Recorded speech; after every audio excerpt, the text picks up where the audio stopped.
The name's Jack Marlowe, though you might know me from those detective novels where I'm always 2 steps ahead of the game, solving crimes that baffle the local law enforcement.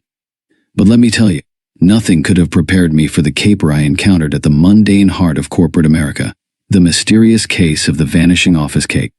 It was a Tuesday, much like any other, except for the communal buzz in the office over the chocolate cake Janet from HR had brought in to celebrate the company's quarterly earnings. Little did anyone know, this confectionery delight was about to become the centerpiece of a scandal that would shake the very foundation of office morale. By the time I got to the break room, drawn by the promise of caffeine and the distant memory of breakfast, I was met with a scene of utter despair. The cake was gone. Not a crumb in sight. The only evidence it had ever existed was the smeared frosting on the edge of the platter and a plastic knife lying askew, as if hastily discarded by the culprit. The uproar was immediate. Accusations flew, alliances formed, and suspicions cast. It was then, amidst the chaos of betrayed co-workers and the scent of stale coffee, that I knew I had to step in. After all, solving mysteries is my bread and butter, or in this case, my cake and icing. My method for unraveling this confectionery conundrum? The same as it always was. A good old session with my secret weapon, a particularly enlightening strain of weed that had a way of clearing the fog on even the most baffling of mysteries. So, I excused myself, citing the need for fresh air and a moment to gather my thoughts. At home, I went through my usual ritual, a pack from my plug, a meticulous roll, and then, with the first exhale, the crime scene laid itself out before me in a haze of smoke. The office break room appeared in the swirls, and I watched as phantom suspects lurked around the cake, each with a motive, each with an opportunity.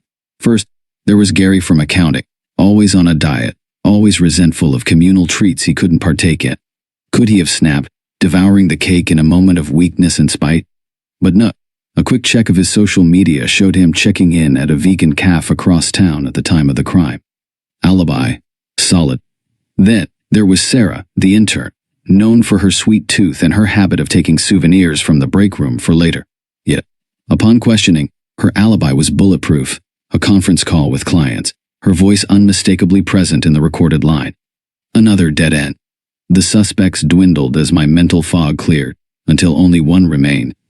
Janet from HR, the very benefactor of the cake. It seemed ludicrous, but as the smoke swirled, the truth became clear. Who better to steal the cake than the person who brought it, ensuring her saintly reputation remained untarnished by a dessert untouched? Confronted with my accusations the next day, Janet laughed, the sound tinged with madness and sugar. "You got me," she confessed. "I couldn't bear the thought of them not liking my cake. So, I took it. I ate it. Every last bite." The office was in uproar at the revelation, but I couldn't help but admire Janet's twisted genius. The case of the missing cake was closed, the mystery solved, but it left us all pondering the delicate nature of justice, especially when dessert was involved. And as for me, well, I learned that no mystery is too small, no question too trivial when the human psyche is involved. Whether it's a high-profile murder or the case of a pilfered pastry, the truth always has a way of revealing itself, especially with a little help from my green-fingered friend.